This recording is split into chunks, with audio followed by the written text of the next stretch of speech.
You're listening to the Fierce Valley Podcast, episode 206, 49 Benefits of Being Fat. I'm your host, Vinnie Wellsby, pronouns they, them. Let's do it!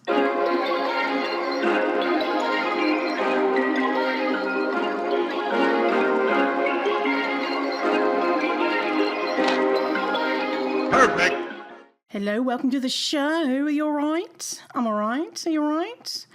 All right. Glad you're here. Thanks for being here. Hey, you like the show? Want to support?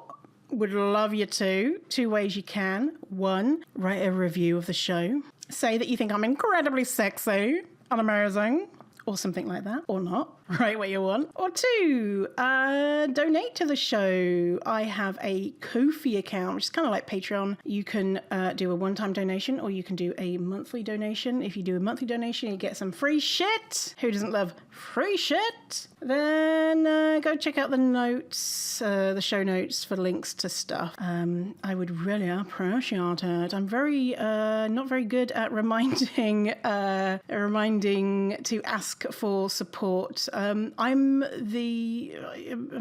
do this podcast. I don't accept sponsors or anything like that. I fucking hate adverts in podcasts. Oh, don't you hate adverts in podcasts? I stopped listening to podcasts for so long because the adverts would just get on my tits so much, so that I only listen to YouTube things. But now I started going back to podcasts because I found some without adverts in, especially if you're like falling asleep and then you'll hear like, get a new sofa, get a mattress, and I'm just, some really fucking loud adverts. I hate it so much. Anyway, that's my autism. It's like, leave me alone. Anyway, so because there's no adverts or anything, so if you want to support the work of a fat liberationist sharing this, doing it for free, then I would really appreciate it. And if you can't, I understand. But you're dead to me. No, not at all. I appreciate it, but if you can't, then, NBD, no big deal. So I originally made this episode a couple of 3 years ago, and it was 28 benefits of being fat. We're up to 49. And so this is the expanded version with our new things on there. And if you haven't listened to the original one, then, that's absolutely A-okay. You don't need to. And I think this is important that we are told benefits of being fat, because when do we ever hear that? Half past never. We never get to hear it, right? And there are absolutely benefits of being fat. And saying that there's benefits of being fat doesn't mean that there are no downsides to being fat. Of course there are. And kind of like we discussed that, fat people can be at higher risk of certain things, but we don't know why. And it's all kind of complicated. But also fat people could be at lower risk of things and better outcomes. But we don't tend to hear that. So I think it's good to have a reminder that being fat is not inherently evil, unhealthy, the worst thing that could ever happen. I love being fat, and I hope I'm fat forever. So let me read out the list. So if you don't want to listen to the details of these, you don't have to. You can just get the list and go. Links for absolutely everything in the show notes. If you just want it off the top of your head, it'll be fiercefatty.com/206, because we're at episode 206. We've got a ton of links. Some of them are not backed up with science because they're silly. So they don't need science because they're just silly. But other ones are absolutely backed up with science.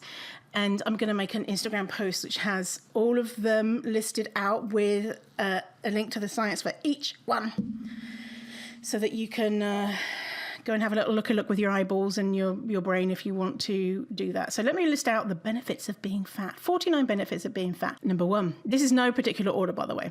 Number one, curves or fat rolls and movement can make dancing look extra fluid or dramatic, right?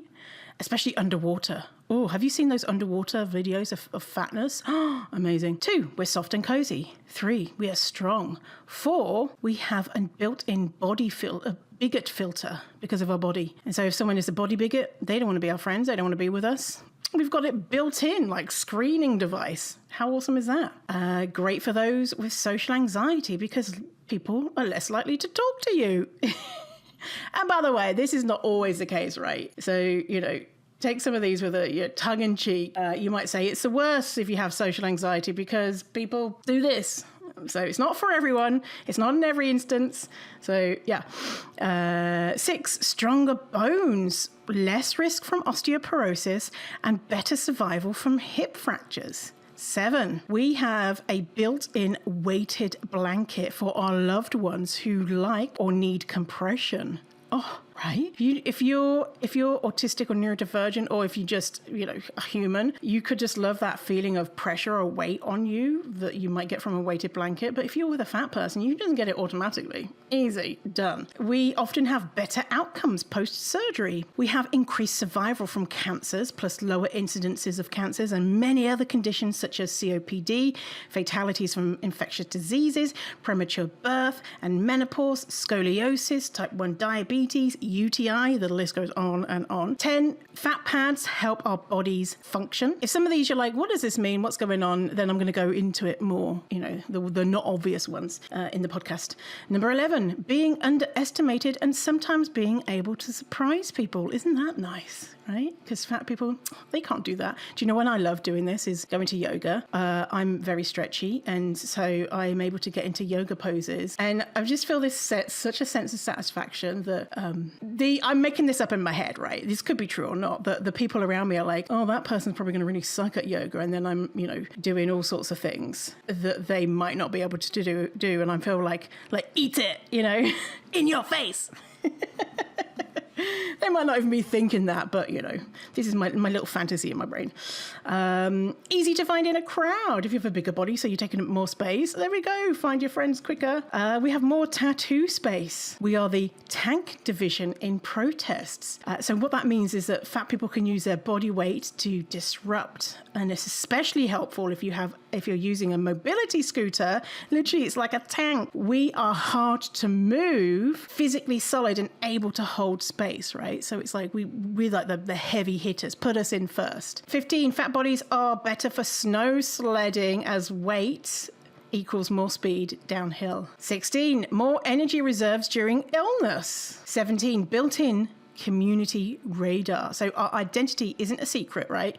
So if you're able to perceive our bodies, then you will be able to perceive that we are fat. It's not a secret to others, so it's easier for us to find other fat folks or allies in spaces. 18, great counterweight. Our bodies are a great counterweight, which is useful when balancing things like ladders, canoes, or group activities that need weight distribution, or tug of war. Get a fat person on your team? 19, we have decreased mortality. 20, pregnancy and delivery can be easier. 21, being a part of the fat community. Oh, it's so wonderful. 22, lower death risk after hip fractures. 23, harder to kidnap. 24, environmentally friendly. We need less water in the bath for it to be full. Displacement, right? 25, staying fat versus losing weight equals a reduced all-cause mortality, cardiovascular disease mortality, and hypertension, all reduced in that if you stay fat versus lose weight. 26, more lap space for pets and animals to curl up. 27, great to have sex with. Oh, squish yourself against a fat body. Oh my God. 28, better survival from certain diseases. 29, increased wind resistance in a hurricane. Oh, you're going to stay on the floor a little bit longer. 30, built-in storage. So we have storage for items between our stomach rolls. Put something under your tits. Yes. Have you seen those pictures of that person who is an artist and she puts brooms under her tits? It's amazing. Very built-in storage, there you go. 30, empathy and increased awareness and understanding of bigotry. Right, we've been through it, and so we have a little bit more of an understanding of it. 32, easier to apply testosterone gel. So a couple of people told me this, that the extra size of their body gave them more space to put on testosterone gel. One person said that they... I'll tell you when I get there. Well, I'll tell you when you get there. Okay, 33. Adipose tissue, which is fat tissue, is one of the body's most active and dynamic organs. Yes, fat is an organ. Fat, adipose tissue, produces hormones, communicates with organs, regulates temperature and immunity, cushions organs and joints, supports bone and blood production, and aids essential physiological and metabolic functions. Fat is really important for our bodies. 34, we have a safety cushion for organs and joints and bones. 35, we are incredible and resilient as we face discrimination and have survived. 36, mental health. We have lower rates of suicide. 37, we are visually interesting. Fat bodies are made of waves and honey. That's a quote from Rupi Kaur. Not that fat bodies bit, but just made of waves and honey. And fat bodies are all different. Fat bodies are all different, right? Our weight can be in different places. So you can have a big belly or big thighs or a big bum or arms that have fat folds in different ways. Isn't that so interesting? It's like, you don't know what you're going to get. It's a surprise. It's a party. It's amazing. 38, more likely to survive disasters. 39, keeps us warm. 40, able to hide pregnancy for longer. 41, often we are memorable to people that we meet. Our physical distinctiveness can make first impressions stick. We recover more quickly when hospitalized from COVID. 43, buoyancy. 44, we have momentum advantage in certain sports or activities. So, for example, roller derby, rugby. I was talking to someone yesterday about sumo wrestling. 45, we are really cool. We are counterculture, right? What makes something cool is that it's special away from the norm, right? And fat bodies are really fucking cool. 46, we can use our belly as a shelf for snacks or a shelf for anything else. 47, our bodies are a physical representation of resistance against anti-fat bias and diet culture. 48, a paintball superpower. Apparently, if the pellets bounce off without exploding, you aren't out. And the softness from our bodies mean that they bounce off. I didn't know that. 49, fat joy. Overcoming fat hate to live minus shame. I feel like I should have rounded it up to 50. No, 49 is good. Nine's a lucky number for me. So let's go into more detailed about some of these and the science behind them. We're not going to have any science about, our bellies being a snack shelf. You're just going to have to take my word for it. But also, I asked in a Facebook group, what are your benefits of being fat? I want to get all these different perspectives. And so I'm going to share some comments from people and also talk about what the studies say. Okay, so this is not in order of what I just said. It was too difficult for me to reorder them anyway. So community, we often find each other and develop strong communities and social connections. And actually, I've spoken about this in another podcast episode, is that fat community protects us from anti-fat bias. So that's what's really cool about fat community too, is that if we are within the quote in group, so the in group is the group of people that we are a part of. If we feel like we're a part of that group and we want to be a part of that group, it helps us survive bias more than if we were like, I don't want to hang out with other fat people, or I don't like fat people and I don't want to be associated with them. So just being in fat community helps us survive anti-fat bias. How cool is that? So comments from people. When I found fat community, bonds have been made that those who are not challenged by stigma do not get to experience. Someone else said, we talked a lot about how the way we grew up and connected with others was shaped by our fatness in many ways we're grateful for. Someone else said, the special communities of fat folks that I'm a member of online, places where everyone is accepted, loved and praised for who they are, places that are safe and that everyone is kind, where anything other than respect, kindness and compassion is not tolerated at all. I think we fatties are lucky in that respect. The thins miss out on those utterly welcoming online places. Oh, how nice is that? Okay, so the mental health, lower suicide rates. Someone said, being fat and good with it is a blessing to mental health and wellness. The amount of space that gets freed in one's brain when you stop worrying about food and dieting is immense. You suddenly have so much extra time and energy to focus on the things that bring you pleasure or move your life forward. And this is not anecdotal, it's backed by science.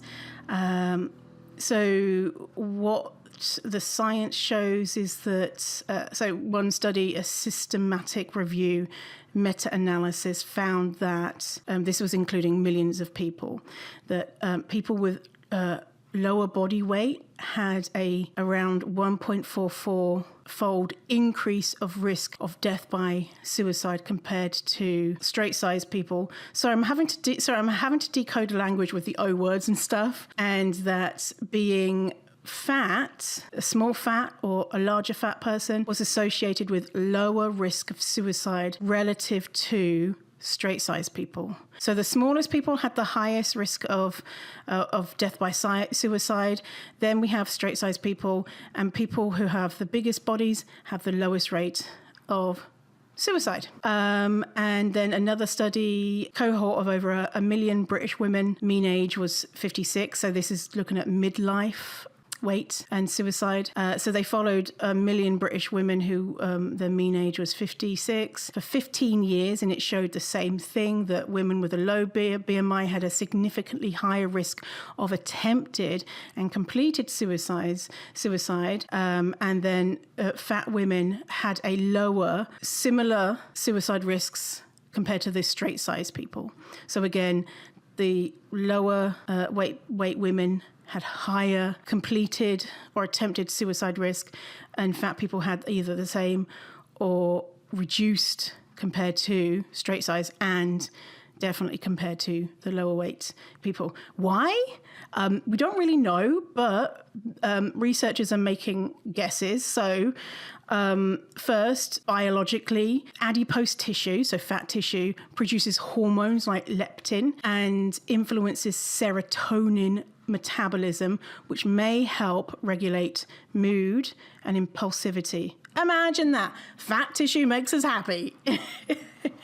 This is a may. May. We don't know. We're guessing, right? But how cool would that be, Physiologically, fat people may have better metabolic or stress resilience, while lower weight people could be lower weight because they have a chronic illness or malnutrition, which then increases suicide risk. Psychologically and socially, some fat folks may develop coping mechanisms for stress and stigma, potentially reducing vulnerability. So that's like one of the ones I said, we are resilient. And so because we've experienced having to learn to be resilient, we could, in that effort, be reducing our risk of suicide.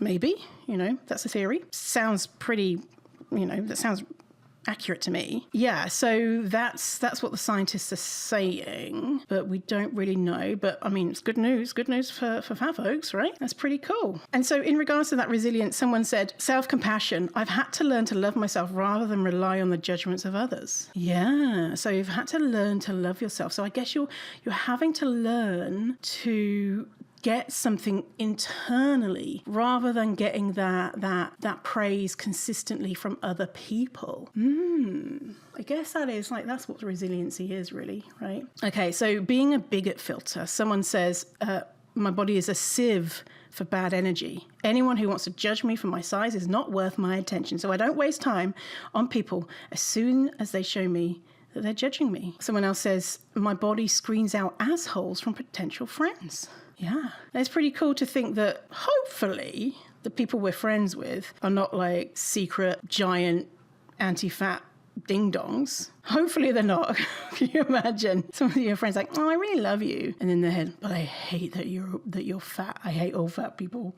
Hopefully we'll be able to spot it. Harder to kidnap. A couple of people made comments. I lost weight and now I feel much weaker and more vulnerable to creeps now that I'm easier to carry. Someone else said, I'm not afraid of walking down the street by myself because I know weighing so much is going to take a lot to take me down. Yeah, I think about that. And also I thought about that when I was at school. When I was being when I was being bullied. But how, so if people said shit to me about my weight, I always kind of felt a sense of safety in regards to that they were going to say, verbally they were going to bully me, but it was probably unlikely that they were going to physically attack me because I would so just be able to dominate them just with my size, unless they were some, I don't know, trained fighter. That's extreme, like...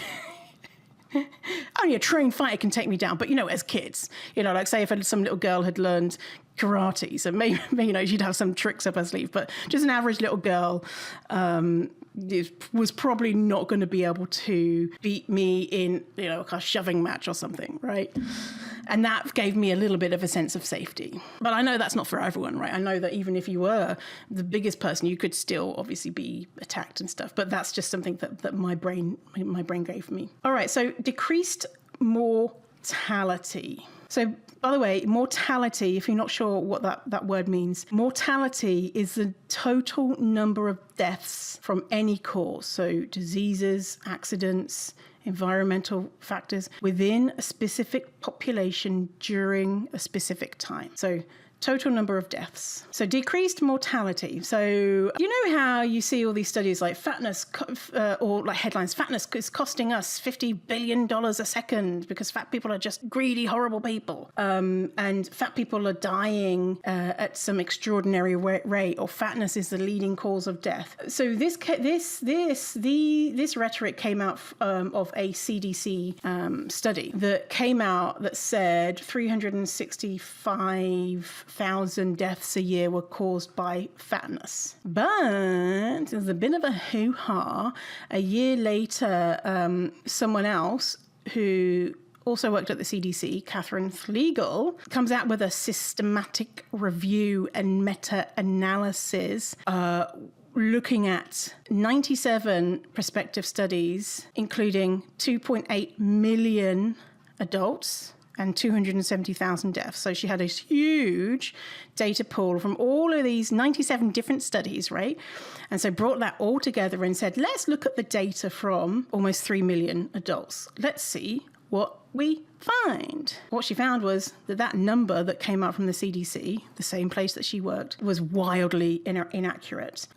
So it's not just her, but we're saying Catherine Flegel, but so her paper shows that fatness, quote, causes, in big quotation marks, 112,000 deaths, but it also reduces deaths by 86,000 because small fat people have lower mortality, which equals 26,000 deaths a year due to fatness versus the original CDC was 365,000. Big difference, right? And this is famously called the O-word paradox, the obesity paradox. Something to note as well with that number of 26,000, we don't know why these people have died, right? Like they are fat people who have been classed as dying from fatness, but we don't know the mechanism at play, right? So we don't know if it's a fat person who died and they happen to have diabetes, were they then said to have died from fatness when they could have, died from something else? And also fatness doesn't cause type 2 diabetes. So anyway, from this study, the paradox that they found is that the thinnest people are more likely to die versus fatter people. And their data it shows like a U-shaped curve. So the thin people had the higher mortality, and straight-sized people it's like a U. Straight-sized people had lower mortality than the very thin people, but then small fat people had the lowest mortality. So it was better to be a small fat person than it was to be a straight-sized person, or in using their language, normal weight or overweight. And then the U went back up for the largest fat people.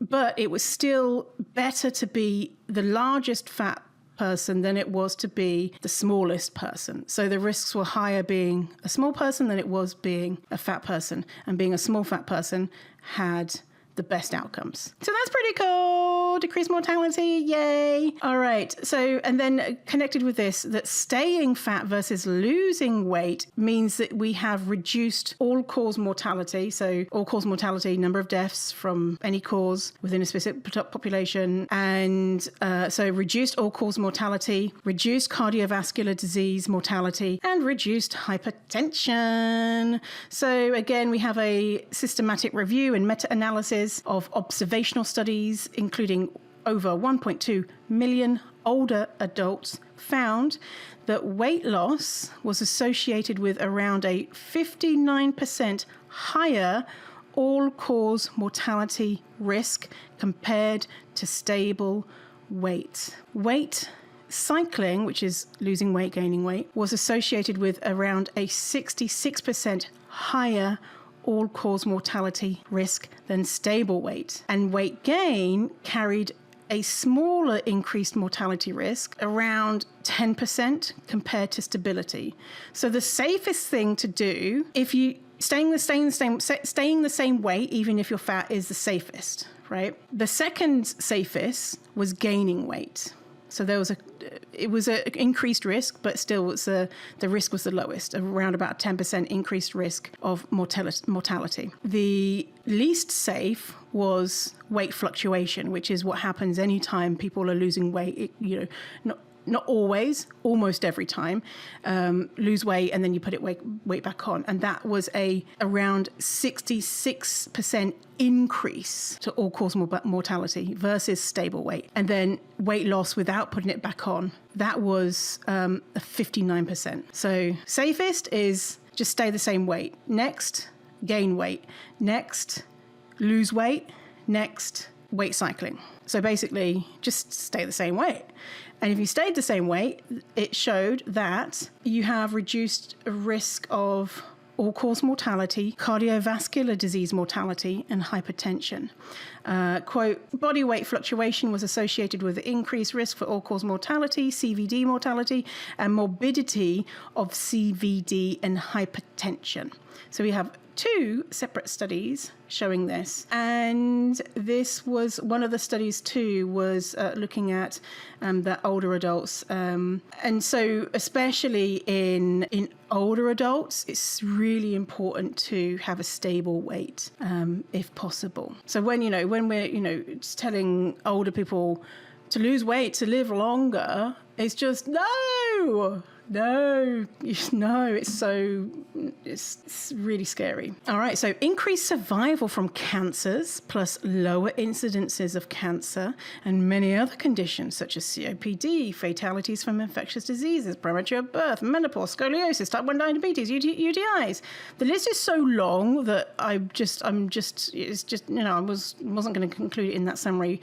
So Paul Ernsberger wrote a book, Rethinking Obesity, and in it we've got a list of all of the different things with links to studies. So cancer, overall cancer incidence. So fatness is associated with a lower incidence of, lower incidence, overall cancer mortality, premenopausal breast cancer, stomach cancer, lung, colon, meningioma. I'm not familiar with that. Meningioma. It's not melanoma, if you're shouting at me saying it's a melanoma. Meningioma, the most common type of primary brain tumor. Oh, accounting for approximately 30% of all brain tumors. They originate in the meninges, which is the outer layer of tissue between the skull and the brain. Okay, haven't heard of that one. And so then we've also got bronchitis, COPD, chronic obstructive pulmonary disease, infectious disease, overall fatalities with that, tuberculosis, UTIs. I wonder why, UTIs, what do you think? Could it be UTIs? Could it be that we have more fat on our vulva, meaning it's harder for bacteria to get into the urinary tract? What do you think? Lower incidences of a UTI. All right. Also, we have bone disease, so osteoporosis, hip fracture and vertebral fracture, cardiovascular disease, gynecological and obstetric, so eclampsia, premature birth, vaginal laceration, hot flashes, premature menopause, and other things, so anemia, diabetes type 1, peptic ulcer, scoliosis, suicide. And fatness is associated with more favorable prognosis in type 2 diabetes, hyperlipidemia, hypertension, and rheumatoid arthritis. Cool. And, with this, we have, fatness is associated with better outcomes and worse outcomes in other areas. And so me saying all of this is not saying that fatness has no downsides or whatever. I said this at the beginning. But just in case anyone is taking this as I'm just thinking about the body positive New York Times thing. That someone's going to take this and be like, Vinny said that fat people never get cancer. I don't know, just cherry pick something. Me sharing this is just sharing good outcomes when we only ever hear bad outcomes. And that doesn't mean that there are not bad outcomes. But we don't know why there are bad outcomes. And we do know, and we don't know it's adipose tissue. The same way I'm like, I wonder what causes this. So, saying we have a better outcome with COPD. We don't know that adipose tissue does something that causes a lower incidence of COPD, right? So that's not the claim here. It has some correlation is happening. We don't know why. Same with studies showing, say if there was a study showing that fat people have worse incidences of a disease. The studies are not showing why in regards to the conclusion is not adipose tissue. We don't have studies that show adipose tissue causes worse outcomes. What we do have is very good guesses that it's, say it with me, these three things. I've said this so many times. Poor healthcare, lack of access to healthcare, subpar healthcare, being told to go on a diet, right? So healthcare, experiencing bias. Bias stigma, discrimination is not good for our health. And finally, dieting. So dieting for losing weight, putting it back on, is also not good for our health. Strong, fat people are strong. So carrying more weight can build strength. So some comments. Being fat can make you strong. When I started powerlifting, my coach told me I had been weight training my whole life, moving my fat body through the world. I can outlift anyone at the gym. That's so fucking cool. That's my toxic trait, is that I am so sure that I could lift any weight with no data to back it up. I just have this irrational belief that I could go in and just be like some strong man with no training. I don't know. I just have this confidence. It totally is probably not based in reality. Okay, so I know this isn't everyone's experience, but I love my strength. I've always been really strong as a fat girl. Someone else says, I box and it makes your punch land much harder. I guess because you're using your whole body weight to land a punch. It's not just like your arm. Someone else said, I work with kids, and earlier this year I got very, very sick. The sickest I've ever been. I didn't eat for 6 whole straight days. Nothing would stay down. I suffered for a total of 12 days and lost many pounds. Not sure how many because I don't own a scale. A thin person would have really been run ragged from this and from this illness, and maybe even lost weight they couldn't gain back. But me, I was just fine, baby.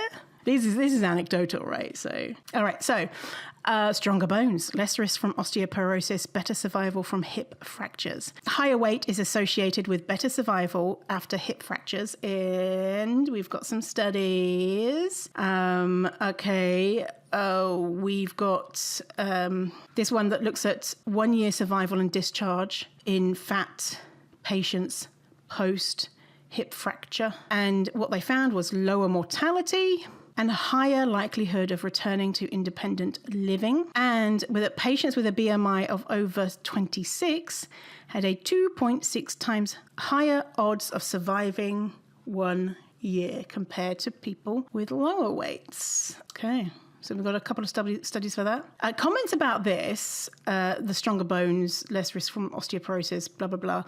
Someone says, this might be weird, but I find that as opposed to my smaller counterparts, I don't get hurt when I fall down. This has also come in handy in stage combat. Oh, stage combat and physical theatre. Oh, cool. And while I've had lots of physical mishaps throughout my life, I've never broken a bone. Someone else says, I know bodies vary greatly, but I generally think the padding my fat gives me is responsible for this phenomenon. Oh, it's the same person.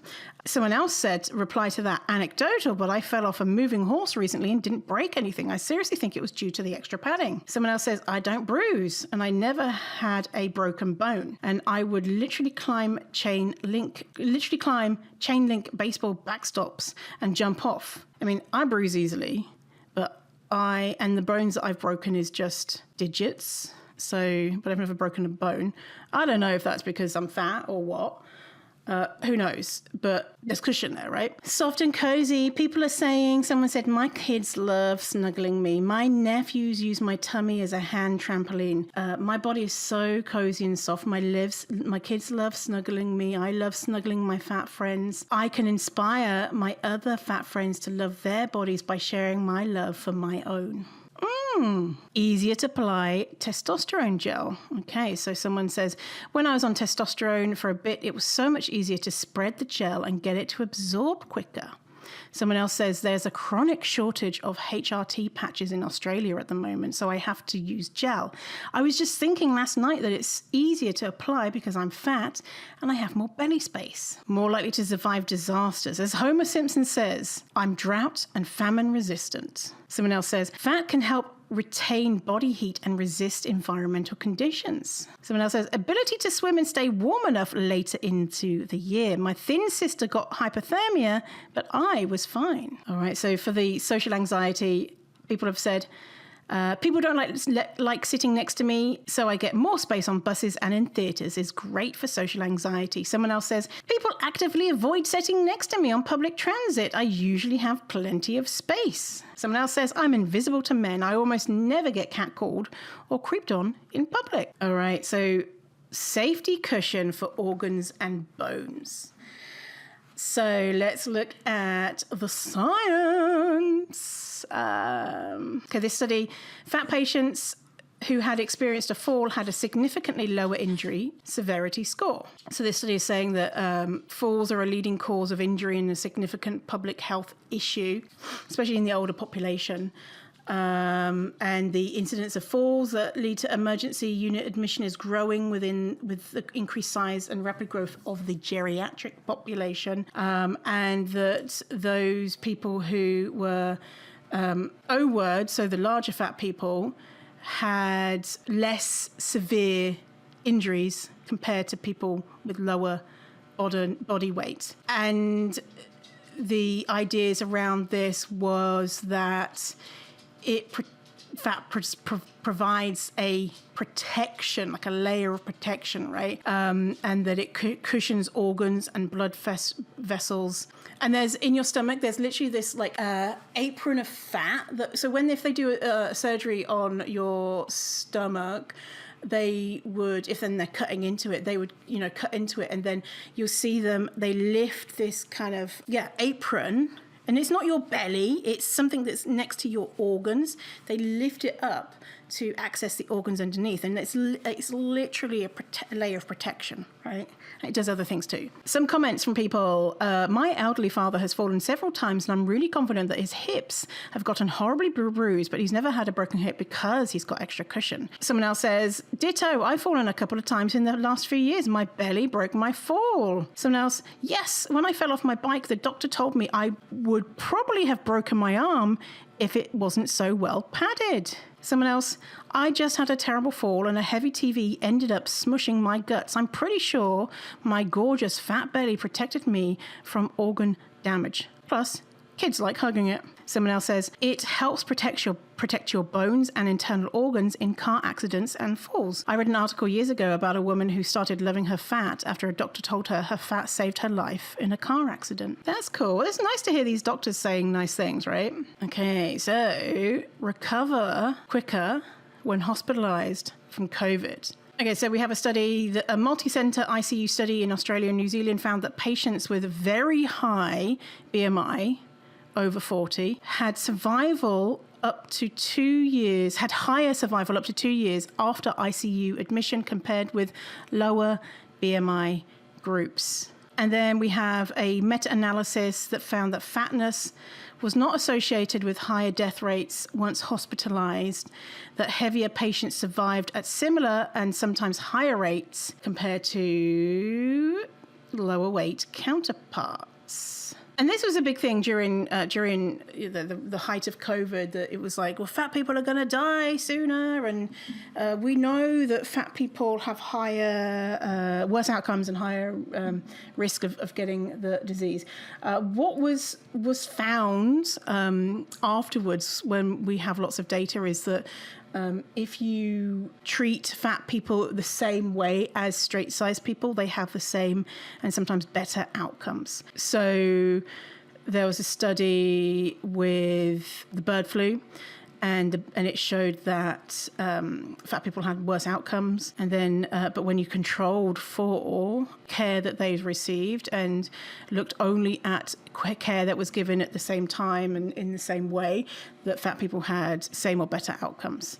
And that was looking at the one about COVID, was looking at hospitalization, mechanical ventilation, and death among 10,000 US veterans with COVID. And they also found that not only fat people, but with this study, that Black people and Hispanic people also didn't see increased risk of adverse outcomes, because the VA system, which is for veterans, is much more equitable, and the care they received was similar to their white counterparts, or for fat people, their straight-sized counterparts. Okay, great to have sex with.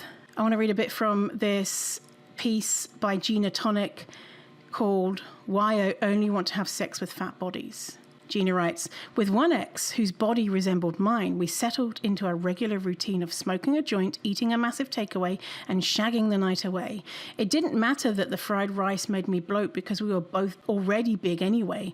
Afterwards, we would press our bellies together, and it was the best because we were the same. My belly, boobs, or any part of my body wasn't filling a groove under his ribs like a jigsaw piece, but our fat spread against each other and left me fulfilled.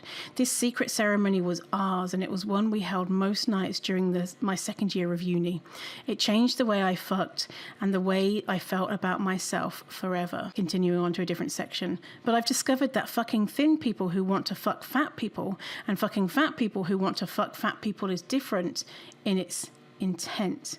When a skinny man grabs my belly and begs me to sit on his face, it is him seeing what is alien to him and getting off on it. When a fat person pulls my body on top of theirs, next to theirs, and into theirs, it is them looking for themselves. For both of us, it's finding ourselves at home. Although I'm far from a murderer or a fictional character, when I'm sleeping with fellow fatties, I'm finding desire in myself. This comes from their desire for me and my desire for them. The physical joy I can receive from a fat body means not just that mine can have worth, but that my body can give me a delight I previously thought was only available to thin frames." Isn't that nice? I watched a video recently. It was like a trailer for some series about trans love, something like that. Queer trans love. Anyway, there was this queer trans couple, and they said that they loved belly shower time, and either one or both of them were fat. I think, both of them were fat.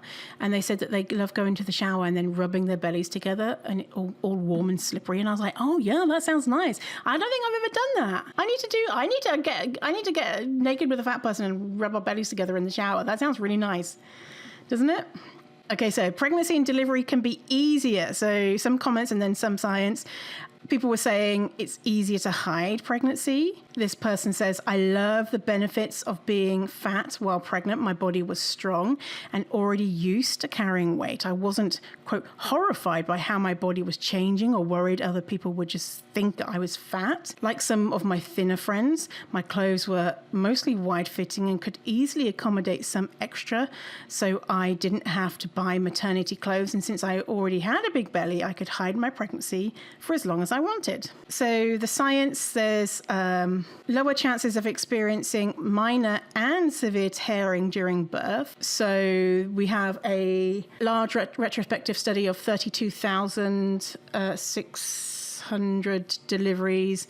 They examined the risk factor for 3rd and 4th degree perineal lacerations, which is the most severe tears, and what they found was that fatness was associated with a lower risk of severe tearing compared with lower BMI groups. After adjusting for factors like age, delivery method, and birth weight, fatness remained a significant protective factor. And so the conclusion from that study, being fat may protect against third and fourth degree lacerations independent of parity, race, birth weight, and mode of delivery. Another study, 45,500 births, compared straight-sized women to fat people and found that fat people had a lower odds of minor perineal trauma. And so we have both minor tears and significant tears, both reduced risk of that, reduced incidence of that. And that's controlling for like, oh, well, what if, all the fat people looked at, they had tiny babies. No, they controlled for things like that, and the type of birth and whatnot. So there's some potential explanations. No, people don't really agree on why, but we've got some hypotheses.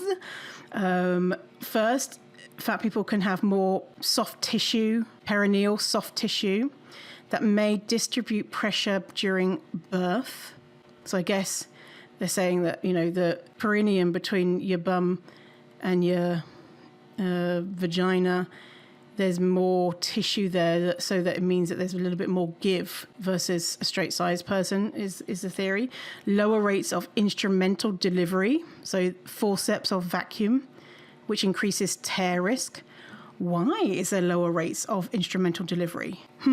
I don't know, but there we go. Differences in pelvic floor mechanics or tissue elasticity within the pelvic floor. Why? I don't know. Do you know?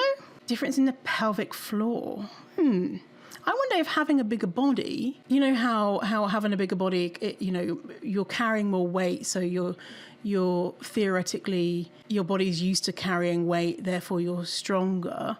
I wonder if anything to do with pelvic floor stuff, the weight of your body on your pelvic floor means that it is more robust in some way. This is me really spitball. I'm just pulling it out of the air of some, what could be happening. I don't know is the answer. They don't know is the answer. But it's kind of interesting to think about. Okay, better survival from certain diseases. By the way, if you're watching on YouTube, you may have noticed that I've just changed into a different version of Vinny from the future. There's some sections here where you'll see Vinny from the future if you're watching on YouTube. Maybe you can hear a voice difference. This podcast has taken me so freaking long with the organizing of studies. We have so many studies and creating the social posts so that I've got this list linking to the studies and numbering them and blah, blah, blah, blah. It's taken me so long. Anyway, I realized that when I was originally recording, there was a few studies I've missed out. So coming back to tell you about those. All right. Okay, so better survival from certain diseases. Now, we've got a few studies to show you here. By the way, I don't know if I mentioned when I recorded this, when I'm talking about studies, if I say, oh, here's a couple of studies, it's not that there's only a couple of studies. It's just that I might have decided to pick out these 1, 2, 3, 4 studies. Okay, so for this section, we've got 3 studies. First, a meta-analysis.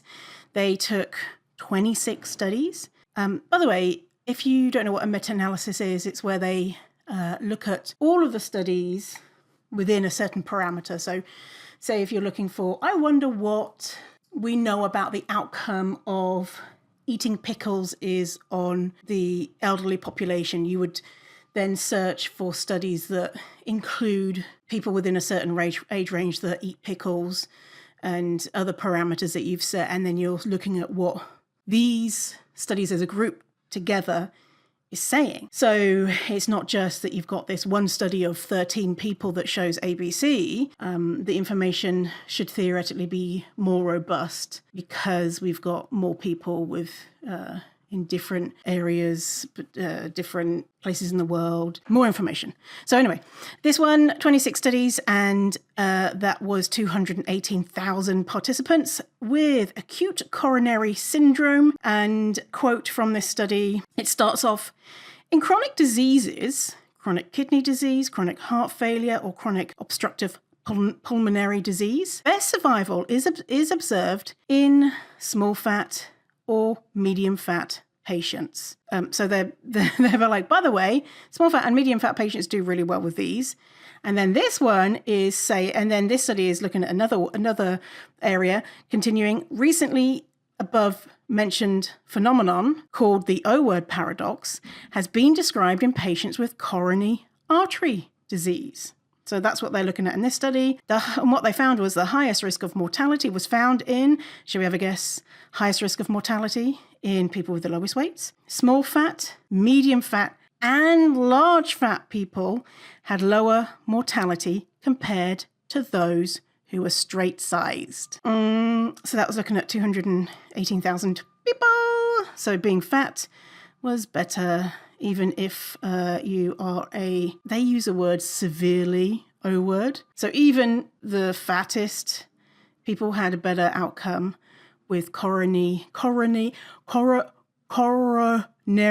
artery disease than did straight-sized people.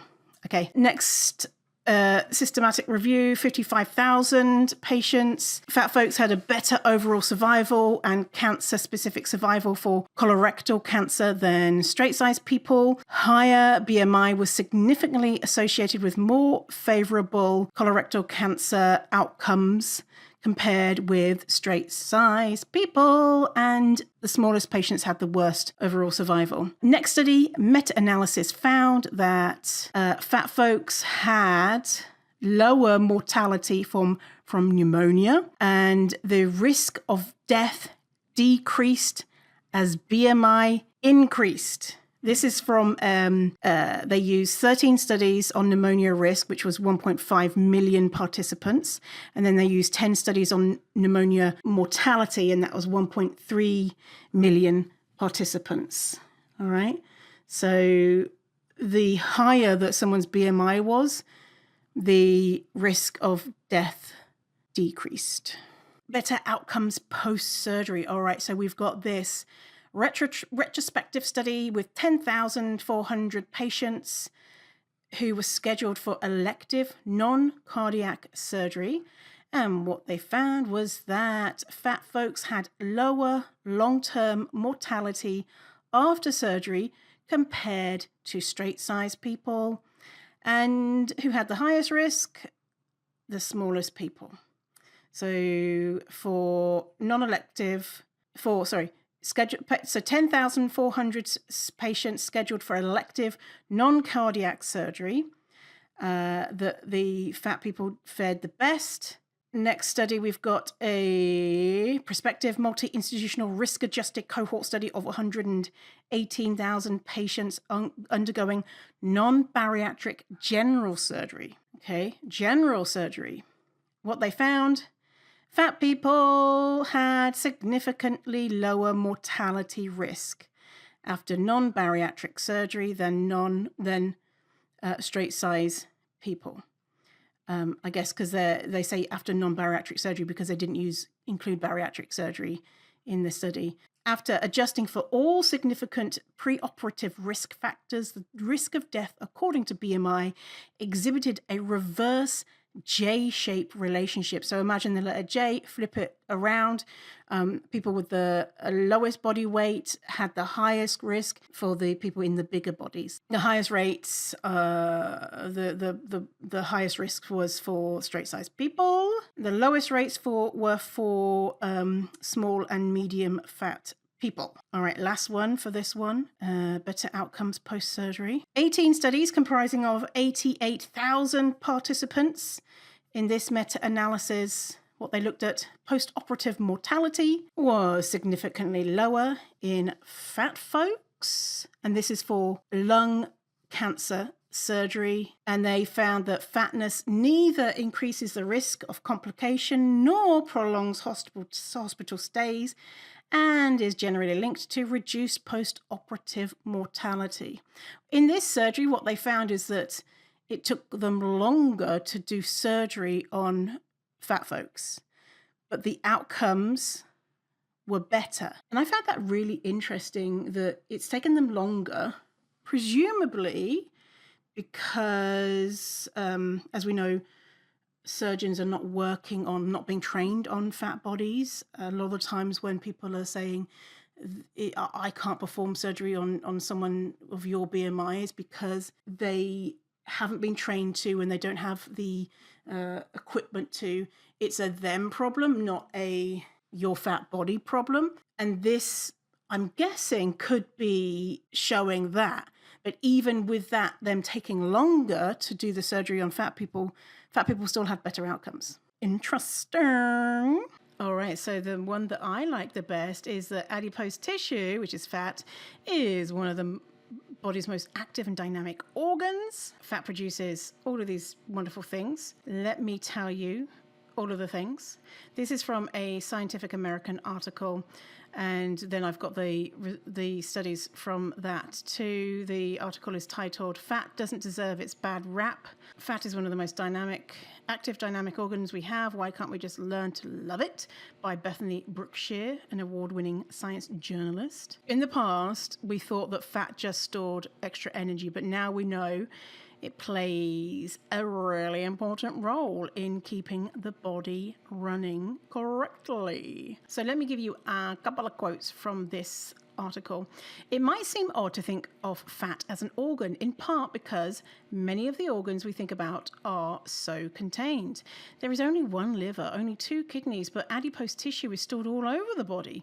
The most abundant form, white adipose tissue, lives partially in places like the omentum.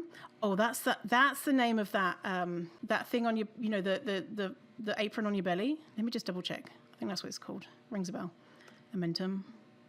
Yes, the omentum is a large apron-like fold of fatty, vascularized tissue in the abdomen extending from the stomach to cover the intestines. All right, so it lives in the omentum, folds of connective tissue that form a fatty protective apron over the organ in your abdomen.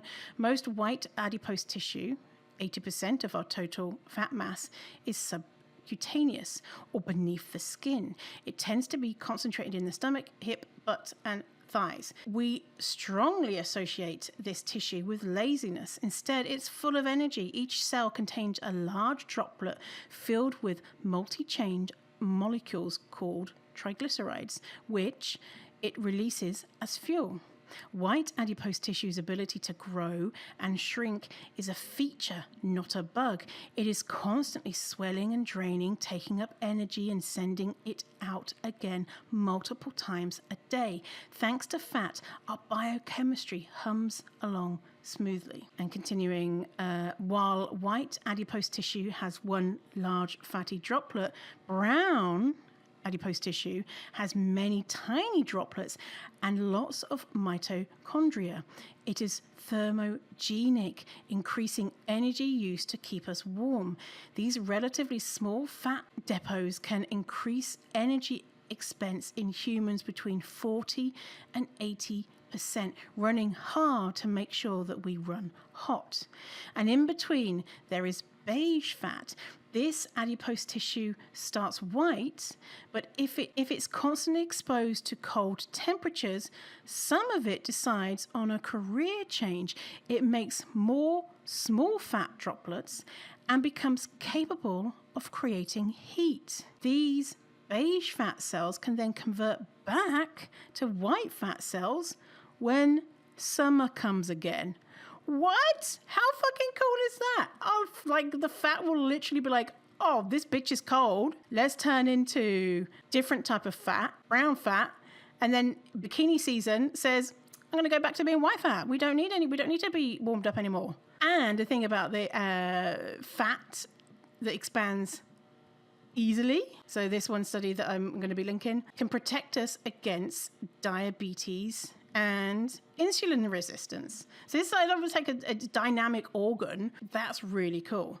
And also, so the other benefits and functions that we overlook with fat. So it helps us maintain a stable metabolism, hormone production.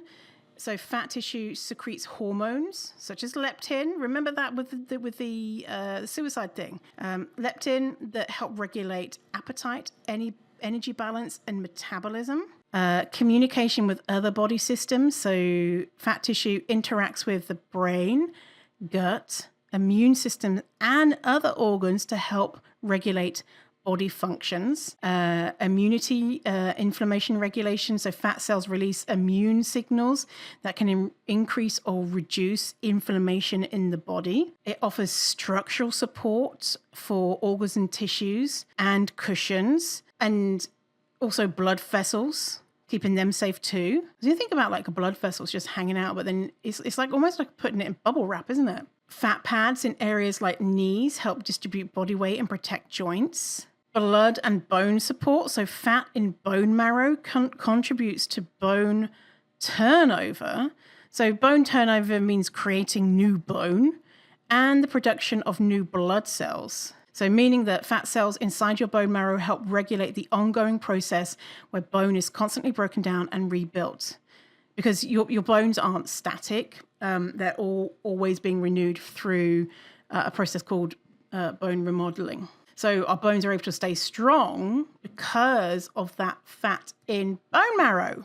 It's probably why bone marrow tastes good, right? Because, you know, some people eat bone marrow and they're like, oh, this tastes so good. It's probably because it has that fat in it, right? Because that fat is what makes it taste good. Fat is not the only thing that makes meat taste good, but I'm guessing, you know, fat is a lot of the reasons why meat tastes good. I don't eat a lot of meat, so, you know, but, you know, this is what I've heard on the grapevine. So the final quote from the article: diets and drugs sell the public on losing weight without regard for what kinds of tissues are being lost or how that loss might affect the rest of the body. Exactly. You know, look, we think about fat tissue as just this baddie, you know, is the villain. Fat tissue is the thing that stands in the way of us being, you know, thin and wonderful, but we need it to live. So with fat pads helping our body function, we also have this interesting concept. Let me read it.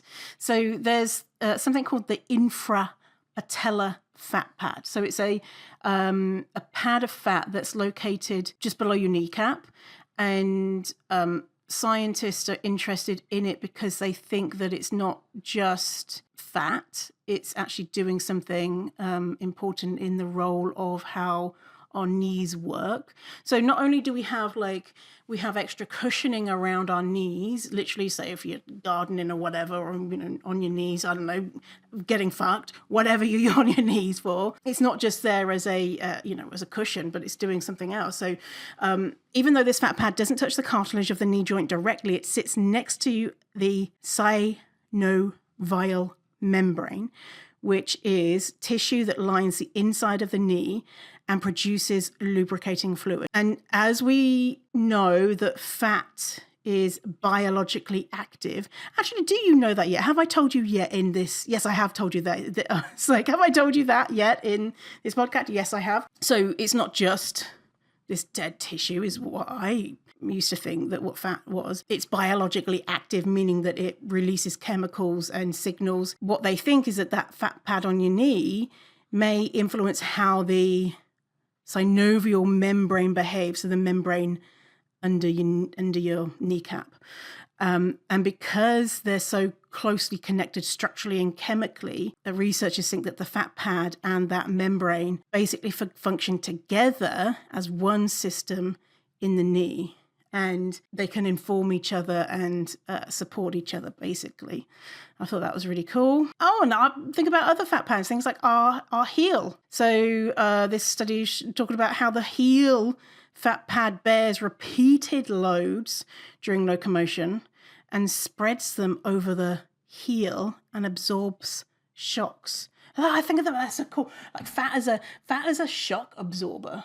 I wonder, fat people have more fun on roller coasters because of shock absorption. What do you think? If you're getting, you shook around on a roller coaster, first off, if they've made the roller coaster for fat people, if you can get on the roller coaster, all that jostling around, sometimes, that stuff can be painful.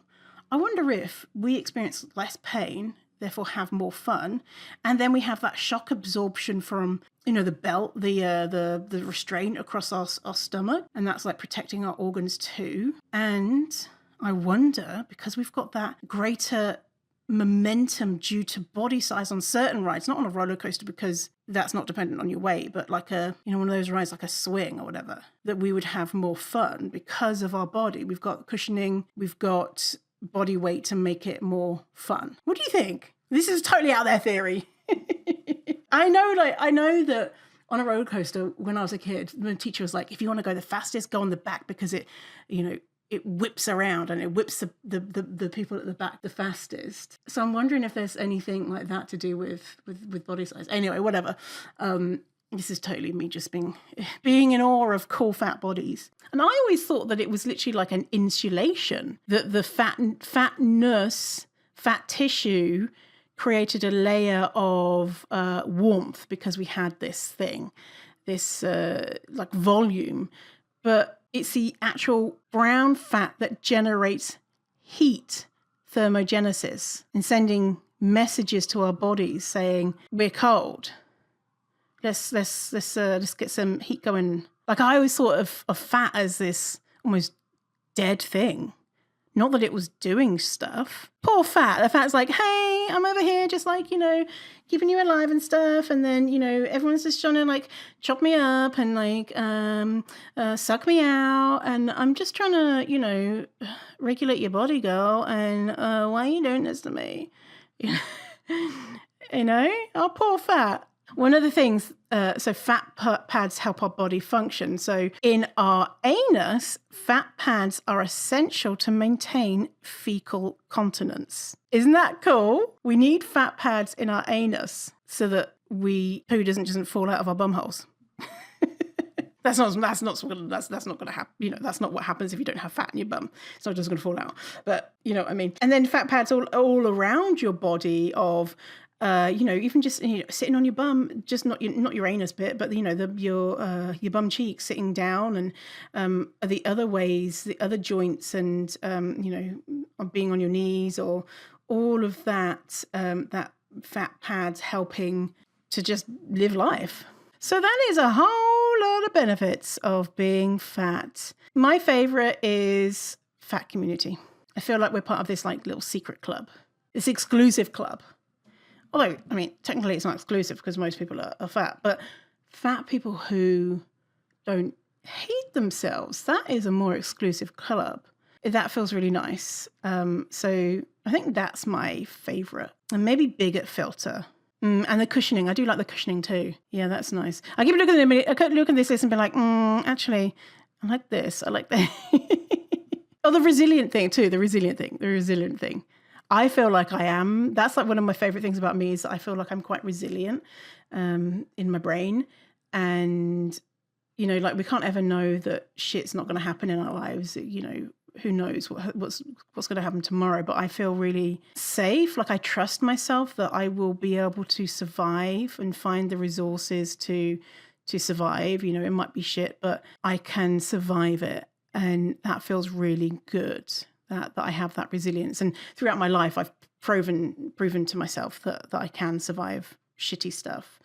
So, and I guess that resilience starting from having a fat body as a child, and the very first understandings is that my body was wrong. And so coming out of the gate, we're already kind of having to learn to overcome that stuff, which is not fair. We shouldn't have to, but made me awesome.